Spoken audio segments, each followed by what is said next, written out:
Ben Affleck is not what we deserve. Few have developed a pathos like Ben Affleck has, despite having every opportunity to be on top of the world as a writer, director, and actor. He has been pictured with a flamboyant tattoo that is likely permanent sprawled across his back. His flabby middle-aged center shamefully covered in a blue towel, and he is glaring mournfully at the raging waves. He became one of the best meme subjects of 2016 when he stared into space during a Batman v Superman promotional interview, as if he'd just parceled out the last drop of his soul. After a failed romance with Jennifer Lopez, a period of purported joy with girl-next-door charmer Jennifer Garner and the couple's 3 kids, and then a bitter breakup, that's been the Affleck way, a rumored affair with his kid's nanny, a rekindling of the Affleck-Lopez flame, and much soul-crushing reflection in between. As I get older, I'll humbly hold a huge Dunkin' Donuts order to my chest in fear that it may all fall to the ground, which it will eventually do. No one has more convincingly portrayed the glum charade of middle-aged masculine insecurity than Affleck. He has yet managed to establish himself as one of our most dependable and useful filmmakers, as well as an actor whose performances often range from passable to subtly excellent.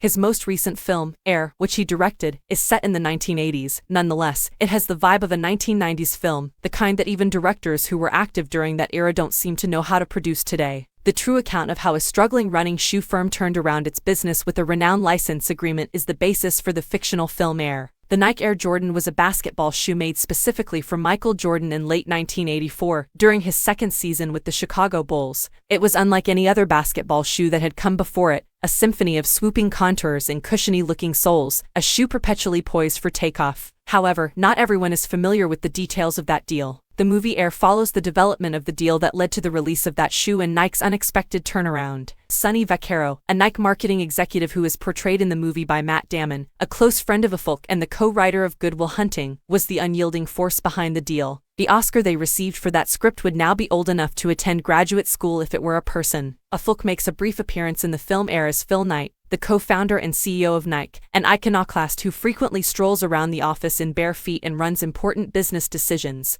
He does a great job portraying a particular type of brilliance who is half ultra-disciplined and half zonked out. Some 1990s films frequently surface on social media, either as acknowledged classics, wonderful sentimental reminders for Gen Zers, or just as images that are resurfacing with younger audiences. The movies Goodfellas, Clueless, Heat, American Beauty, and Jackie Brown are a few examples of those that frequently come to mind when people think of that era. But you could easily compile a much longer list of all the outstanding to excellent 1990s movies that routinely circulated around theaters. Malcolm X, Double Jeopardy, Three Kings, The Last of the Mohicans, The Freshman, What's Eating Gilbert Grape, A Perfect Murder, The Frighteners, The Rainmaker, The Insider, The Pelican Brief, Donnie Brasco, This Boy's Life, Carlito's Way, The Rainmaker, The Insider, The Quick and the Dead, or even Good Will Hunting, which, although having Robin Williams as a major actor, sprang out of nowhere. Some of these movies received excellent reviews at the time, while others were either neglected or just evaluated unfairly in comparison to other recent releases. They do, however, provide a dramatic contrast to the scarcity of quality, popular films that are produced for adults nowadays, whether by the well-known streaming services or what's left of the major studios. Adult moviegoers in the 1990s weren't aware of how fortunate they were. If you don't care about business, basketball, or athletic shoes, Affleck's fifth film as a filmmaker, Air, could sound boring to you. Nonetheless, Affleck uses traditional stealth techniques to pique your interest while adapting an Alex Convery script. It's 1984, and Damon's middle-aged businessman Vaccaro is struggling to discover a hit because he can't seem to find a young,